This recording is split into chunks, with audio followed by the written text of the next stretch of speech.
welcome to another video. This is going to be everything that I got for the last half of August. There's a lot of manga to get through. No anime or figures or anything else. It was a little bit of a one-sided pickups this last 2 weeks. And I think that's more to do with timing than anything else. I have been buying anime, not a huge amount, but just with international shipping or even local shipping, it just means that I don't always get it right away. But yes, so I'm going to just get straight into it, and I hope you guys enjoy. First of all is the newest volume of my one of my favorite currently being released series, and that is Vertical's release of Ryo Hanada's Devil's Line, the supernatural police procedural-esque series. I adore this series. I honestly do. This volume was great. The next 2 volumes I've heard are wonderful. I can't wait for more. I say this every time a new volume comes out, but it is honestly one of my favorites coming out.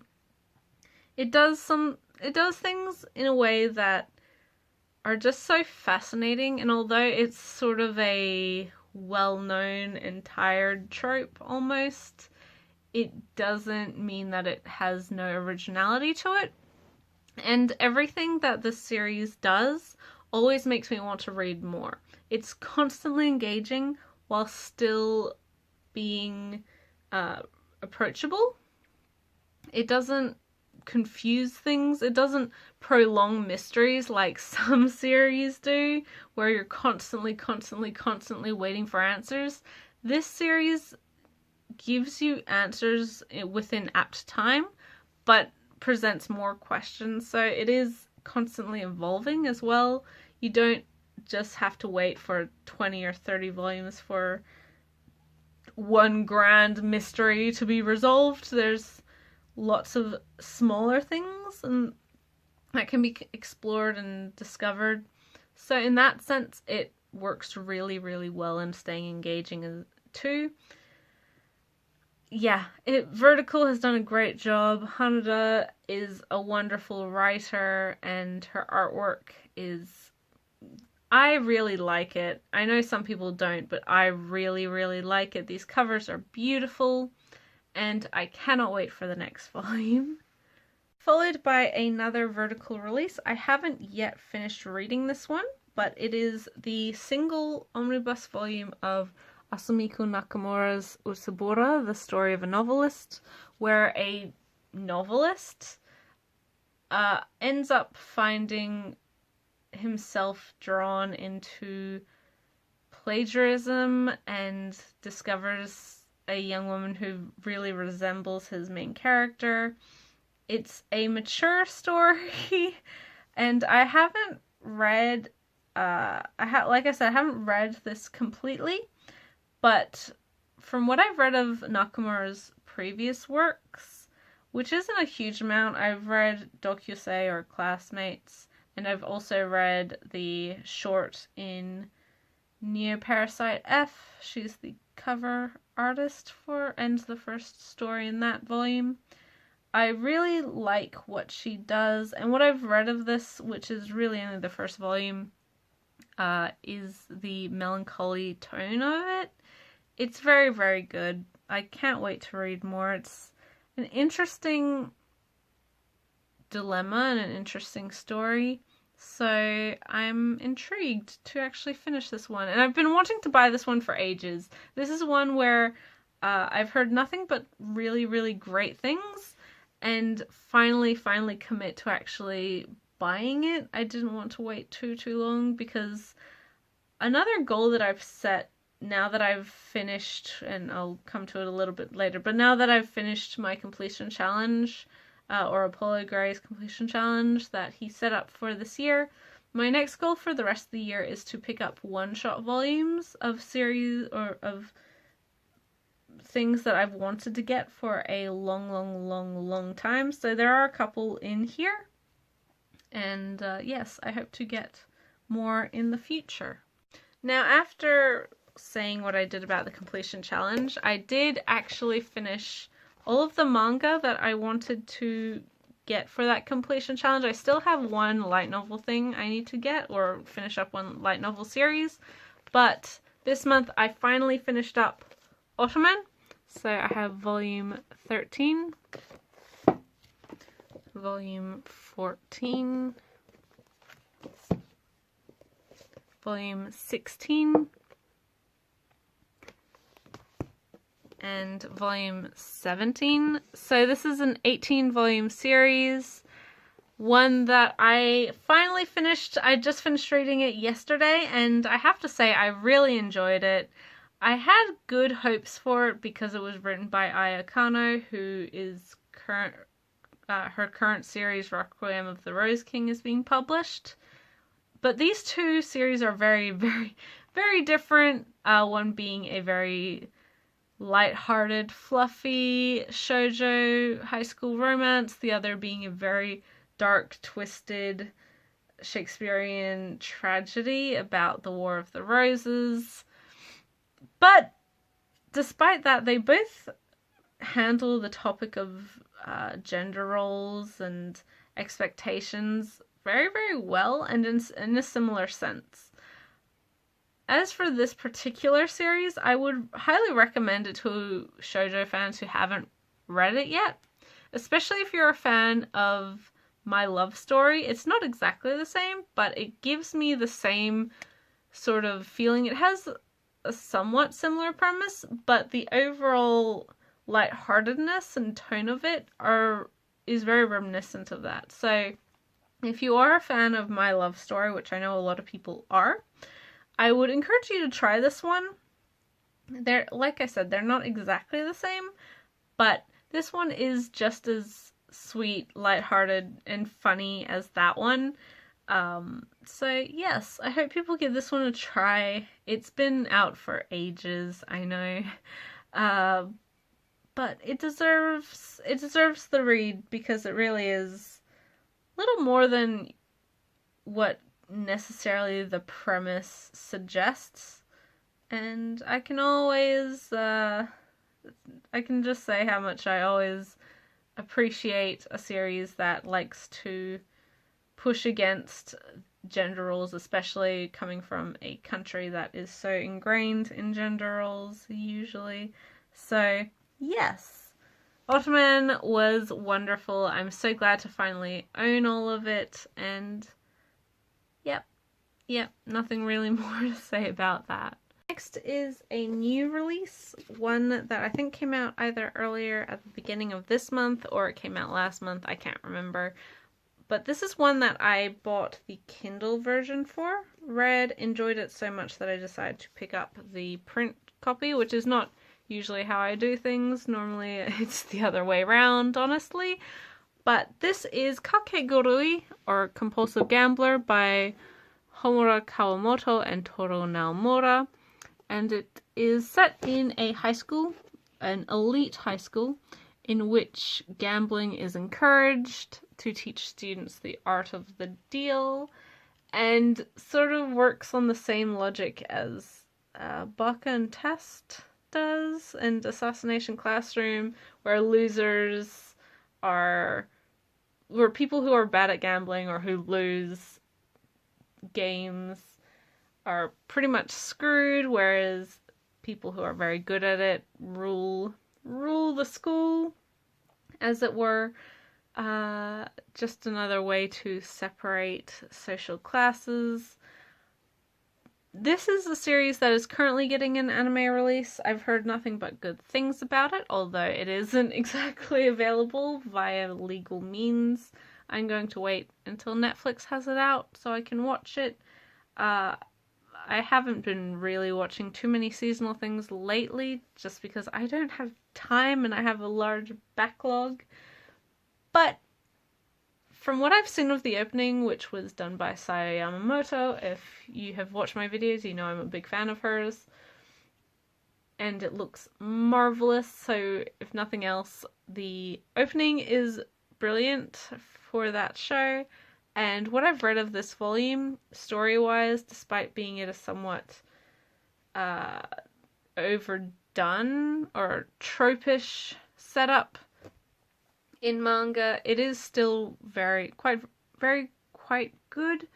It's not the sort of gambling manga that Kaiji or Akagi is, so I wouldn't necessarily put your hopes on it in that sense, but it's still quite compelling, and I look forward to reading the next volume, because this volume obviously impressed me enough to actually put my money towards getting the print version, and I look forward to reading more of it. Next is another volume of something that I needed to complete a series, and that is volume 3 of House of Five Leaves by Natsume Ono. This is the final volume of Ono's work that I needed to be completely caught up with all of her current releases in English. She does have a new series coming out at the end of the year, and in English, I should say. But yes, this is a wonderful, wonderful series. I hadn't read all of the manga before now, but I had seen the anime, which is a complete adaptation of the manga, and I highly recommend both. The anime is marvelous, honestly spectacular, and the manga is very classic Ono. This series, more so than a lot of her other currently released English stuff, has more so of a plot line than I think many of her other works. An overall plot line, should I say. It follows a group of people who kidnap the sons of wealthy merchants and then demand ransom in order to get money. It's an interesting thing because despite being it sort of a villainous motivation or villainous action, the characters are all very likable. They all have their own reasons for it and motivations. It's a fabulous story. I would recommend this to pretty much everyone. Yeah, just really great. House of Five Leaves. Try and watch it or read it sometime. It's honestly fantastic. Next is the newest volume of Land of the Lustrous by Haruko Ichikawa, released by Kodansha. I only got this today, so I have not yet read it, but I would recommend this to, first of all, anyone who really likes striking art design. The art in this is amazing. Some of these panel layouts are just gorgeous, gorgeous, gorgeous. It's quite unlike anything else that is currently being released or what is typically seen as popular for manga. So just on that front, it is well worth the read. But this story itself follows the Lustrous, a race of sentient humanoid gems who have evolved on Earth and are now trying to protect themselves from another, I guess, alien species from the moon who come to periodically attack them to try and get their bodies to use for jewelry and just little ornaments and things.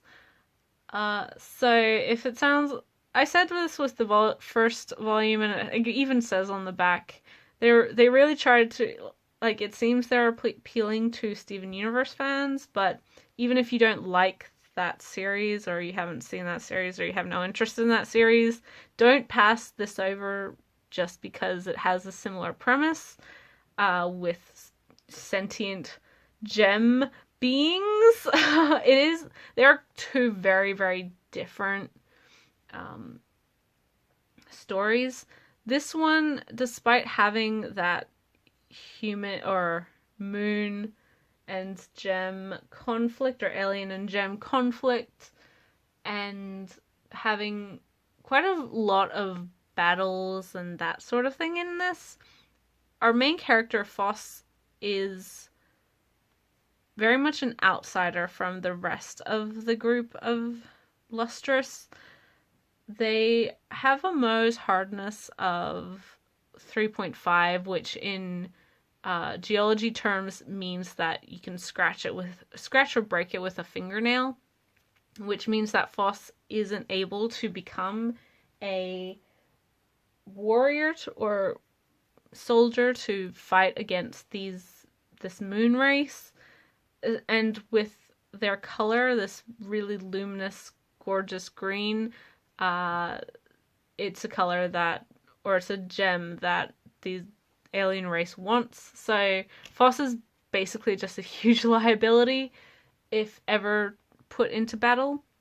So instead is put in charge of writing a history of everything. It's very interesting in how it really shows that outsiders mentality and how people treat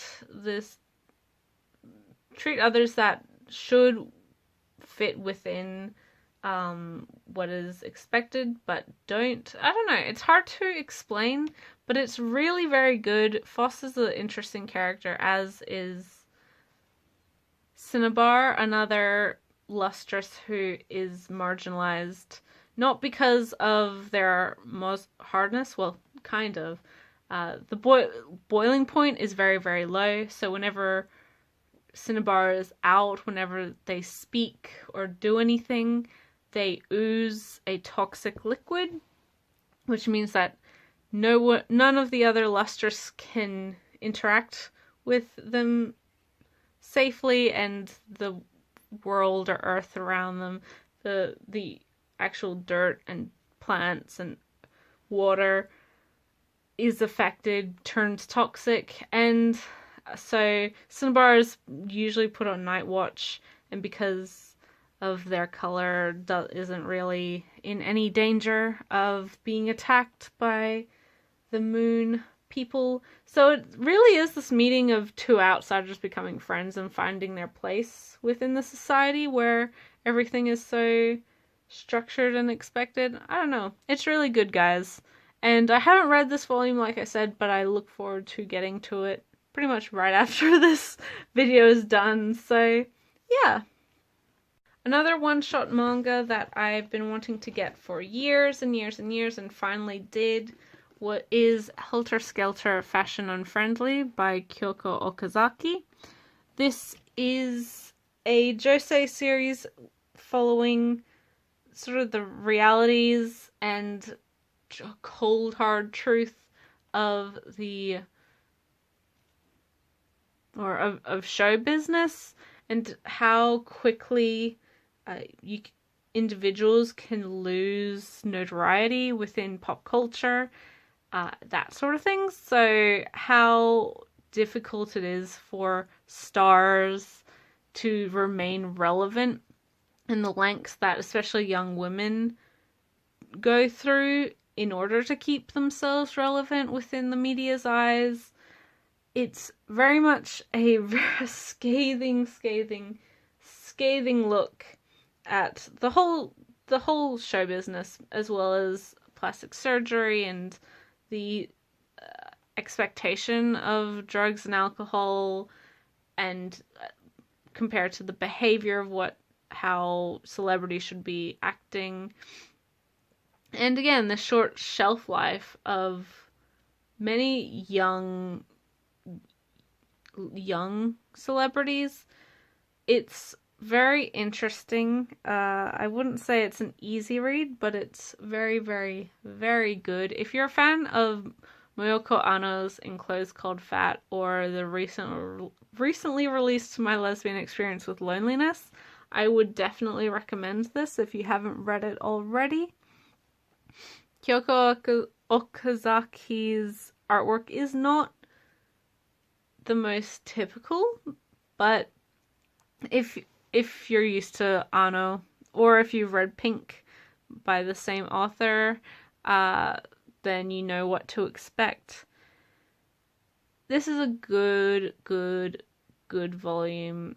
It really does explore not only the implications and the impact on individuals, but also people around these these people as well as society in large.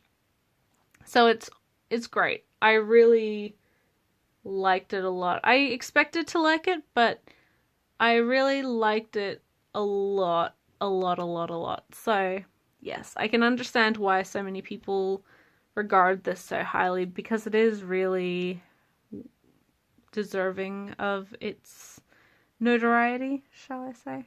Finally, for normal manga, this is not going to fit in frame, but we have the second volume in the second half of Otherworld Barbara, released by Fantagraphics Books. This is Moto Hagio's most recent story, a sci-fi thriller that follows a young man who goes into the dreams of a comatose young girl who murdered her parents because they have a weird synchronicity and they keep meeting in dreams. So scientists encourage him to go into her dream in order to find out what happened, get her to wake up. I haven't read this one yet, again, but Hagio, all of her stuff is great. Fantagraphics Books, they are always more expensive than anything else, but the size and the quality and just overall printing job of their books is so incredibly worth it, guys. I can't encourage you to try some of their releases enough. Most of their releases are Hagio as well as Wandering Sun, which is sort of hard to get most of the volumes now. But the release of Nijigahara Holograph by Inyo Asano is sort of a more well-known title, but overall they do very, very niche releases, and I hope they continue to do so because they're not necessarily known for their manga, but everything that they do release is wonderful, and I can't wait to see what their next title is because I don't know. I don't know what we'll be getting, if we'll be getting any manga anytime soon from them, but their books are always, always worth the investment. So, yeah, try this one out, especially if that plot synopsis interests you. It's very, very good. Very good. And finally, I do have two BL, both by the same author, and that is Estem, who is very highly regarded, but not exactly popular. I don't know. She has a lot of works published in Japan that I'd love to see in English, but they're a little bit too weird.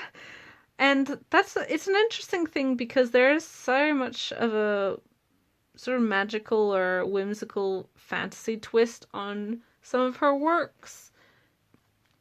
But overall, everything that I've read of hers, at least, is quite melancholic. So I don't know quite how to explain it. But these two volumes that I got were Age Called Blue, which was released by Net Comics and is still very easy to get, and Tableau Numero 20, which was released by Sublime. I haven't finished Age Called Blue, but it is sort of music, rock and roll focused, whereas Tableau Numero 20 is about a art piece that comes to life, and the art restorer, who has been infatuated with the piece his whole life. They're both, I haven't finished Age Called Blue, but they're both very interesting and, again, not exactly what you would expect from typical BL manga, but if you are a fan of maybe more non-conventional stuff, then I would encourage you to try Estem. Two of her other books were released by Do several years ago, but no longer. They're very out of print. So I hope to someday own those, but we'll see. And yeah, she has so many works that are very intriguing, but again, just not something that I think would be marketable in English. I don't know. How many people are gonna buy BL Centaur manga? I mean, I will, and I'm sure there's a good half dozen of us, but I don't know. Maybe someday. Let's keep our fingers crossed. But yeah, as for these two books, they're both very good. I enjoyed Tableau numero 20 more, but like I said, I haven't finished Age Cold Blue, so maybe I'll like that more. I don't know. But in any case, Estem is a very well-regarded or highly regarded mangaka, and you can definitely tell how she is different from majority of authors within the genre. So yes, if you're wanting something different, try some Estem. So that's everything that I got for this month, or the second half of August. Man, this year's gone really quickly. I can't believe we're already pretty much into September. But I hope you guys enjoyed. I know that it was just manga this time, and I know some people just prefer that, but it wasn't planned, I had to say. Tell me what you got. Tell me if you've read any of these, your impressions on these series. I'd love to hear them. But thank you guys so much for watching. I'll catch you in the next video. Bye till then.